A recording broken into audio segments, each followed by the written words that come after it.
ഞങ്ങൾക്ക്? ഹായ്, നമസ്കാരം. ഞാൻ അബ്ദുൽ ബാരിയാണ്. ഞാനിന്നൊരു വീഡിയോ ഇട്ട് വരാൻ കാരണം, നമ്മൾ ഹൈറിച്ച് ഓൺലൈൻ ഷോപ്പിൽ 2-3 രീതിയിലാണ് കേസ് നടത്തിക്കൊണ്ടു പോകുന്നത്. ഒരു പക്ഷേ ലോക ചരിത്രത്തിൽ അല്ലെങ്കിൽ ഇന്ത്യയുടെ ചരിത്രത്തിൽ ആദ്യമായിട്ടാവാം ഒരു കമ്പനി 4-5 മാസത്തോളമായി ഇത്രയും പ്രതിസന്ധിയിൽപ്പെട്ടിട്ടും അതിനെ മാനേജ്മെന്റും അതുപോലെ തന്നെ അതിൻ്റെ പാർട്ട്നേഴ്സും എല്ലാവരും കൂടി വീണ്ടും അതിനെ മുന്നോട്ട് കൊണ്ടുപോകാൻ വേണ്ടി വളരെയധികം ശ്രമിച്ചുകൊണ്ടിരിക്കുന്നത്. ആ ശ്രമത്തിന്റെ ഭാഗമായി തന്നെ 2-3 കേസുകൾ പല രീതിയിലായിട്ട് നടന്നുകൊണ്ടിരുന്നു. അതിൽ ഒരു കേസ് GSTയുമായി ബന്ധപ്പെട്ട് ഹൈക്കോടതിയിലും, മറ്റൊരു കേസ് എൻഫോഴ്സ്മെന്റ് ഡയറക്ടേഴ്സുമായി ബന്ധപ്പെട്ടിട്ട് ഹൈക്കോടതിയിലും, മറ്റൊന്ന് ബെഡ്സ് ആക്ടുമായി ബന്ധപ്പെട്ട് സെഷൻ കോർട്ടിലുമായിരുന്നു. എന്നാൽ GSTയുമായി ബന്ധപ്പെട്ട കേസ് വഴി നടന്നു പോകുന്നു. അതുപോലെ തന്നെ എൻഫോഴ്സ്മെന്റ് ഡയറക്ടേഴ്സുമായി ബന്ധപ്പെട്ട കേസിന് പല ദിവസങ്ങളിലെ വാദപ്രതിവാദങ്ങൾക്ക് ശേഷം അതിനൊരു ജഡ്ജിമെന്റ് വന്നു. അതോടുകൂടി ആ കേസ് അവിടെ പൂർത്തിയായി. സാധാരണ രീതിയിൽ കേസുകൾ ഒരുപാട് കാലങ്ങളിലേക്ക് നീണ്ടുപോകാറുണ്ടെങ്കിലും ഇത് നമ്മളെ സംബന്ധിച്ചിടത്തോളം നമ്മളുടെ വരുമാനവും നമ്മളുടെ ജീവിത രീതിയും ഒക്കെ പ്രയാസത്തിലായപ്പോൾ ഇത് ഒരുപാട് നീണ്ടുപോകുന്നുണ്ട് എന്ന് നമ്മൾ മനസ്സിലാക്കുന്നുണ്ടെങ്കിലും കേസുകളെ സംബന്ധിച്ചിടത്തോളം ഇത് അത്രയധികം നീണ്ടുപോയിട്ടില്ല. അതിനു മുമ്പ് ആ കേസിന് അവിടെ തീർപ്പായി. ആ കേസിന് അവിടെ വന്നിട്ടുള്ള ജഡ്ജിമെന്റ് എന്താന്ന് വെച്ചാൽ 1-2 FIRകളുടെ നമ്പർ അതിൽ പരാമർശിച്ചുകൊണ്ട് ആ എമൗണ്ട് മാത്രം ഫ്രീസ് ചെയ്ത് വെച്ച് ബാക്കിയുള്ള 200 കോടി രൂപ അൺഫ്രീസ് ചെയ്ത് കൊടുത്തൂടെ? അൺഫ്രീസ് ചെയ്ത് കൊടുക്കണം എന്നല്ല കേട്ടോ, ആരും തെറ്റിദ്ധരിക്കണ്ട.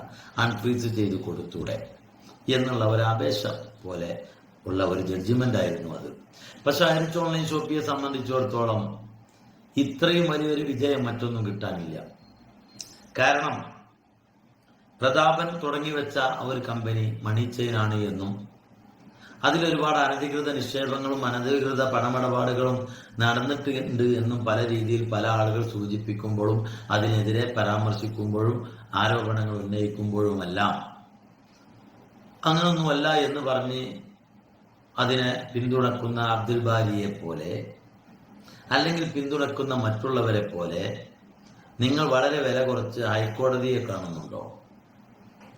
ബഹുമാനപ്പെട്ട ഹൈക്കോടതിയുടെ ജഡ്ജിമെന്റ് ഹൈറിച്ച് ഓൺലൈൻ ഷോപ്പിയുടെ ഓരോ മെമ്പർക്കും വേണ്ടിയാണ്, ഞങ്ങൾക്ക് വേണ്ടിയാണ് ഹൈക്കോടതിയിൽ നിന്നും ആ പരാമർശം വന്നത്.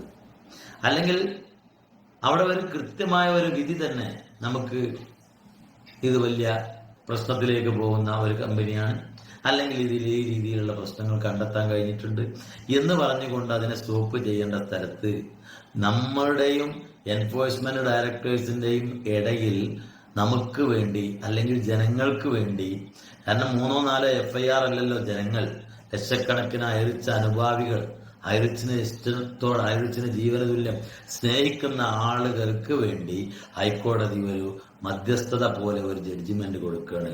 അവർക്ക് നിങ്ങളുടെ ആ 2 FIRകൾ വന്ന കേസുകളുടെ എമൗണ്ടിനെ അവിടെ ഫ്രീസ് ചെയ്ത് വെച്ച് ബാക്കിയുള്ളത് അൺഫ്രീസ് ചെയ്ത് കൊടുത്തൂടെ? അതിന് പറ്റുമെങ്കിൽ അതിന് ചെയ്യണം എന്നും അത് 1 മാസത്തിനുള്ളിൽ അതിനെ തീർപ്പാക്കണമെന്നും ഒരപേക്ഷയാണ് പോയത്. ഇതിന് ഹൈക്കോടതിയുടെ കേസ്, ഹൈക്കോടതി അങ്ങനെ പറഞ്ഞു ഇങ്ങനെ പറഞ്ഞെന്നൊക്കെ പറഞ്ഞ വീഡിയോ ഞാൻ കണ്ടു. ഞങ്ങൾ അങ്ങനെ ഇങ്ങനെ പറഞ്ഞതല്ല, ഞങ്ങൾക്ക് വേണ്ടി ഹൈറിച്ചിലുള്ള ഓരോ മെമ്പർക്ക് വേണ്ടി ഹൈക്കോടതിയിൽ നിന്നും ഞങ്ങളെ പരാമർശിച്ചുകൊണ്ട് ഞങ്ങളുടെ ഭാഗത്ത് നിന്ന് ഞങ്ങൾക്ക് നീതി കിട്ടാൻ വേണ്ടി എൻഫോഴ്സ്മെന്റ് ഡയറക്ടേഴ്സിന് ആ ഒരു അപേക്ഷ ഹൈക്കോടതിയുടെ ഭാഗത്ത് നിന്നും പോയി എന്നത് ഞങ്ങളെ സംബന്ധിച്ചിടത്തോളം അതൊരു വലിയ കാര്യമാണ്, വലിയ വിജയമാണ്. പിന്നെ അങ്ങനെയുള്ള ആ ഒരു കേസ് തീർപ്പായി. പിന്നീട് വരുന്നത് എന്താ? ഇവിടെ ബെഡ്സ് ആക്ടുമായി ബന്ധപ്പെട്ട് സെഷൻ കോർട്ടിലാണ് ആ കേസ് നടത്തേണ്ടത് എന്നും നിങ്ങളത് ഹൈക്കോടതിയിൽ തന്നെ വാദിക്കുന്നത് സെഷൻ കോർട്ടിലേക്ക് പോകാൻ ധൈര്യമില്ലാത്തത് കൊണ്ടാണെന്നൊക്കെ പറഞ്ഞിരുന്ന ആളുകളൊക്കെ മാറി നിന്നു. അവിടെ കൃത്യമായിട്ടും 4-5 പ്രാവശ്യങ്ങളിൽ നല്ല രീതിയിലുള്ള വാദപ്രതിവാദങ്ങൾ നടന്നു. അത് കഴിഞ്ഞ 18-ാം തീയതിയിലേക്ക് മാറ്റിവെച്ചിരുന്ന കേസ് 5 മാസങ്ങൾ കഴിഞ്ഞിട്ടും പബ്ലിക് പ്രോസിക്യൂട്ടർ 2 ദിവസം കൂടി സമയം വേണം, ഇനിയും 1-2 ഫയലുകൾ കിട്ടാനുണ്ട്, ചെയ്യാനുണ്ട് എന്നൊക്കെ പറഞ്ഞ് വീണ്ടും നീട്ടിവെക്കാൻ പറഞ്ഞു. ഒന്നുമില്ലെങ്കിൽ ഒരു കമ്പനിയെ കുറിച്ച് വളരെയധികം മോശമായ രീതിയിൽ ഒരു പരാതി ഉന്നയിക്കുമ്പോൾ അല്ലെങ്കിൽ ഒരു ആരോപണം ഉന്നയിക്കുമ്പോൾ കേവലം അത് തെളിയിക്കാനുള്ള ചങ്കുറപ്പേരും കാണിക്കണ്ടേ? 5 മാസമായിട്ട് അത് ഇതുവരെ തെളിയിച്ചു കൊടുക്കാൻ പറ്റാതെ ഈ കണ്ട ജനങ്ങൾ മുഴുവൻ ഇന്ന് ശരിയാവും നാളെ ശരിയാവും എന്നുള്ളവർക്ക് കോടതിയിൽ ഈ കേസ് നടത്തിക്കൊണ്ട് പോകുന്ന സമയത്ത് ഇനിയും കിട്ടാണ്ട് ഇനി ആരൊക്കെ കേസ് കൊടുക്കാണ്ട്, ഇനി ആരൊക്കെ കേസ് കൊടുക്കാൻ കിനാവ് കണ്ടിട്ടുണ്ട്, കേസ് കൊടുക്കണമെന്ന് മനസ്സ് കണ്ടിട്ടുണ്ട് എന്നൊക്കെ പറഞ്ഞിട്ട് ഈ കേസ് വിരോളം ഇങ്ങനെ നീട്ടിക്കൊണ്ടുപോലാത് ഇപ്പൊ പ്രത്യക്ഷത്തിൽ നടന്നുകൊണ്ടിരിക്കുന്ന നേരത്തെ എന്താ കേസ്, എന്താണ് ഇതിന്റെ സിറ്റുവേഷൻ? ഇത് നോക്കിയിട്ടല്ലേ അവിടെ വാദിക്കേണ്ടത്? ഏതെങ്കിലും കാലത്ത് കിട്ടാൻ പോകുന്ന ഫയലിനെ കുറിച്ച് ഇരുന്ന് ആലോചിച്ചിരിക്കുക, അതിനെല്ലാവരും കൂടി ഇരിക്കുക. അപ്പോ ഈ ആരോപണം ഉന്നയിക്കുമ്പോൾ ആ ആരോപണത്തിന് തെളിയിക്കാൻ പറ്റണം. 5 മാസമായിട്ട് ഐറിച്ചിൽ മണി ചെയിനാണ് വർക്ക് ചെയ്യുന്നത്. ആരാണ് നിങ്ങളോട് ഐറിച്ച് ഡെപ്പോസിറ്റ് സ്വീകരിക്കാനുള്ള ലൈസൻസ് ഇല്ല എന്ന് ഐറിച്ചിനും അറിയാം, അതിൽ വർക്ക് ചെയ്യുന്നവർക്കൊക്കെ അറിയാം. അവിടെ അഡ്വാൻസ് കൺസൈൻമെന്റ് ആയിട്ട് വാങ്ങാൻ പാടില്ല എന്ന് ആരാ പറഞ്ഞു? അത് കൃത്യമായിട്ട് തന്നെ അതിനുള്ള കൂപ്പണും കൊടുക്കുന്നുണ്ട്. അവർക്ക് എപ്പോഴും വേണമെങ്കിൽ പർച്ചേസ് ചെയ്യാം. പ്രത്യേകിച്ച് ഒരു കണ്ടീഷനോ കാലാവധിയോ സമയമോ കാറ്റഗറിയോ തീരുമാനിക്കാത്തത് കൊണ്ട് തന്നെ അത് ഏത് കാലമാണെന്നുണ്ടെങ്കിലും അവർക്കത് പർച്ചേസ് ചെയ്യാൻ കഴിയും. അത് കമ്പനി അതുപോലെ ചെയ്തു പോരുന്നുണ്ട്. അത് 2 രീതിയിലായിട്ട്, ഒരു ഭാഗം കസ്റ്റമർ ക്രിയേഷനും ഒരു ഭാഗം പ്രൊഡക്റ്റുകളുമായിട്ട്. ഇവിടെ എല്ലാവരും ഇവിടെ ഐറിച്ചിന്റെ കുറച്ച് കച്ചവടം നടക്കുന്ന കടകൾ മാത്രം പോയിട്ട് കണക്കെടുക്കാൻ നടക്കുന്നുണ്ട്. ഐറിച്ച് ഓൺലൈൻ ഷോപ്പിന്റെ പ്രോഫിറ്റ് ആ കടകളിൽ മാത്രമല്ല. ഐറിച്ച് ഓൺലൈൻ ഷോപ്പിന്റെ പ്രോഫിറ്റ് ഇ കൊമേഴ്സിലുള്ള മൊത്തം കച്ചവടത്തിനുണ്ട്. അതുപോലെ തന്നെ ഈ പ്ലാറ്റ്ഫോമിന് മറ്റു പല രീതിയിൽ പ്രോഫിറ്റ് ഉണ്ട്. ഇതെല്ലാം ആരെ കൊണ്ടും പിന്നെ കംപ്ലൈന്റ് കൊടുപ്പിക്കില്ല. നമ്മൾ വിചാരിക്കുന്നതെന്ന് പറഞ്ഞാൽ ഐറിച്ചോളികൾക്ക് കിട്ടുന്ന പൈസ 10 പൈസ കിട്ടുന്നത് അന്നേരം ഭീഷണിപ്പെടുത്തിയിട്ട് കംപ്ലൈന്റ് ചെയ്യുന്നത് എന്ത് നാട് പറയുന്നു?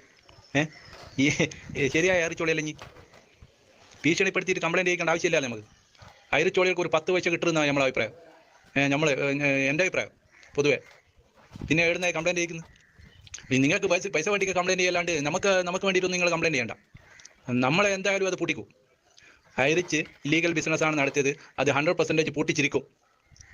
അത് ഇനി പൂട്ടിക്കാനൊന്നുമില്ല. ഇനി സാങ്കേതികമായിട്ടുള്ള കുറച്ച് തടസ്സങ്ങൾ മാത്രമേ ഉള്ളൂ. CBI വരും, അങ്ങനത്തെ കുറച്ച് കാര്യങ്ങളേ ഉള്ളൂ. അല്ലാണ്ട് ഓൾറെഡി പൂട്ടി സംഗതി ഓൾറെഡി പൂട്ടി. ഇനി പിന്നെ അതിനെപ്പറ്റി പറഞ്ഞിട്ട് കാര്യമില്ല. ഒരിക്കലും തിരിച്ചു വരില്ല, 100% ഉറപ്പ്, ഒരിക്കലും തിരിച്ചു വരില്ല. നിങ്ങൾ പറയുന്നുണ്ട് 10 ലക്ഷത്തോളം കസ്റ്റമേഴ്സിന് ഐറിച്ച് ഓൺലൈൻ ഷോപ്പിലുള്ള 10 ലക്ഷത്തോളം കസ്റ്റമേഴ്സ് കേസ് കൊടുക്കാൻ നിന്നപ്പോ അവരൊക്കെ ലീഡേഴ്സ് ഭീഷണിപ്പെടുത്തിയിട്ട് പിടിച്ചു നിർത്തിയാണ്. 10 ലക്ഷത്തോളം കസ്റ്റമേഴ്സിനെ 5 മാസത്തോളമായിട്ട് പിടിച്ചു നിർത്താൻ പറ്റുന്ന കെൽപ്പും കപ്പാസിറ്റി ഉള്ള ലീഡേഴ്സ് ഉണ്ടെങ്കിൽ ഐറിച്ചിനെ തൊടാൻ ആർക്കട പറ്റുക? നിങ്ങൾ തന്നെ അറിയാതെ സമ്മതിച്ചില്ലേ? ആ രീതിയിലുള്ള കപ്പാസിറ്റിയാണ് ഞങ്ങൾക്ക്. എന്നാ കേട്ടോ, ഒരാളും ഭീഷണിപ്പെടുത്തേണ്ട ആവശ്യം ഐറിച്ചിനില്ല. കാരണം ഐറിച്ച് ഫ്രീസ് ആകുന്ന ഡേറ്റ് വരെ എന്ത് ചെയ്തിട്ടില്ല, ആരെയും പറ്റിച്ചിട്ടില്ല, ആരോടും വാക്ക് മാറ്റിയിട്ടില്ല. പിന്നെ കൃത്യമായിട്ടും ബിസിനസ് നടത്തിക്കൊണ്ട് ജനങ്ങൾക്ക് കൃത്യമായ പ്രോഫിറ്റും കാര്യങ്ങളും കൊടുത്ത് ലക്ഷക്കണക്കിന് ആളുകൾ അല്ലെങ്കിൽ 10,000-കണക്കിന് ആളുകൾ ജീവിച്ചു പോകുന്ന ഒരു മേഖലയെ ഒരാവശ്യവുമില്ലാതെ മറ്റെന്തോ വിഷയത്തിന്റെ പേരിൽ ഒരു കമ്പനി ആരോപണം ഉന്നയിച്ചുകൊണ്ട് അവരുടെ എല്ലാ കാര്യങ്ങളും സ്റ്റോപ്പാക്കിയ സമയത്ത് പരാതി കൊടുത്ത് ആവശ്യമില്ലാതെ കേസ് ഉന്നയിച്ച ആളുകൾ ഇവിടെ നല്ല രീതിയിൽ നടന്നുകൊണ്ടിരിക്കുക. ആ സമയത്ത് അക്കൗണ്ട് ഫ്രീസ് ചെയ്തിട്ട് ജനങ്ങൾക്ക് കാശ് കൊടുക്കാത്തതിന്റെ പേരിൽ ഐറിച്ചിനെതിരെയാണോ കുറ്റം പറഞ്ഞത്? നിങ്ങൾ നടന്ന് തല്ല ജനങ്ങളെ. ഐറിച്ച് ഒഴിഞ്ഞു കൊടുത്തില്ലാന്നുള്ളതാണ് നിങ്ങളെ പരാതി. ഐറിച്ച് ആരെയും ഇതുവരെ തച്ചിട്ടില്ല, ഐറിച്ച് ഒഴിഞ്ഞു കൊടുത്തിട്ടേ ഉള്ളൂ. പക്ഷെ നിങ്ങൾ തച്ചതിനെ ഒഴിഞ്ഞു കൊടുക്കേണ്ട ആവശ്യം ഐറിച്ചിനില്ല. അത് നിങ്ങളുടെ കാരണത്താലാണ് ഇന്ന് ഈ ലക്ഷക്കണക്കിന് ആളുകൾ പട്ടിണിയിലേക്ക് മാറുന്നത്. അത് നിങ്ങൾ കൃത്യമായിട്ടും ആരോടെങ്കിലും ദൈവത്തിന് മുന്നിലെങ്കിലും നിങ്ങളതിന് മറുപടി പറയേണ്ടി വരും.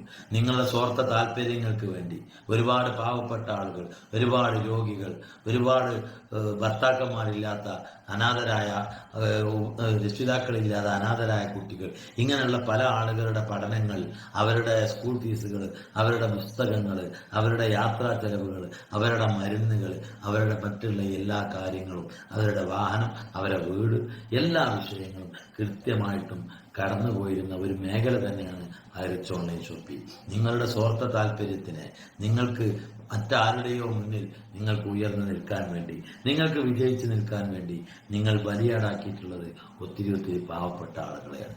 അപ്പോൾ ഐറിഷ് ഓൺലൈൻ ഷോപ്പിയെ അതിൻ്റെ പേരിൽ നിങ്ങൾ ആരും ക്രൂശിക്കണ്ട. ഐറിഷ് ഓൺലൈൻ ഷോപ്പി ഇവിടെ ജീവനോടുള്ളിടത്തോളം കാലം എല്ലാ ആളുകൾക്കും കൊടുത്തിട്ടേ ഉള്ളൂ. പക്ഷേ ഐറിഷ് ഓൺലൈൻ ഷോപ്പിയെ നിവർന്നു നിൽക്കാൻ അയക്കാതെ ഞങ്ങൾ സഹായിച്ചില്ല, അവർ ചെയ്തില്ല എന്ന് പറഞ്ഞിട്ട് പരാതിപ്പെട്ടിട്ട് കാര്യമില്ല. അതിൻ്റെ കാരണക്കാര് പൂർണ്ണമായിട്ടും നിങ്ങളാണ്. നിങ്ങൾക്കത് തെളിയിക്കാൻ പറ്റാതെ 5 മാസത്തോളമായിട്ട് നീട്ടിക്കൊണ്ടു പോകുമ്പോൾ കൃത്യമായിട്ടും നിങ്ങൾ നിങ്ങളോട് തന്നെ ചോദിക്കുക, എന്തായിരുന്നു ഐറിഷ് ഓൺലൈൻ ഷോപ്പിക്ക് ഉണ്ടായിരുന്ന പ്രശ്നം? അപ്പോൾ എല്ലാ ആളുകളും നമുക്ക് നല്ല ഒരു വിജയം നമുക്ക് വരും. കാരണം ബഹുമാനപ്പെട്ട കോടതി ജനങ്ങളുടെ കഷ്ടപ്പാടുകളും ജനങ്ങളുടെ പ്രയാസങ്ങളും മനസ്സിലാക്കും എന്ന് നമുക്ക് വിശ്വസിച്ചുകൊണ്ട് 27-ാം തീയതി ഒരു നല്ല ഒരു ശുഭ വാർത്തയ്ക്ക് വേണ്ടി നമുക്ക് കാത്തിരിക്കാം. Thank you.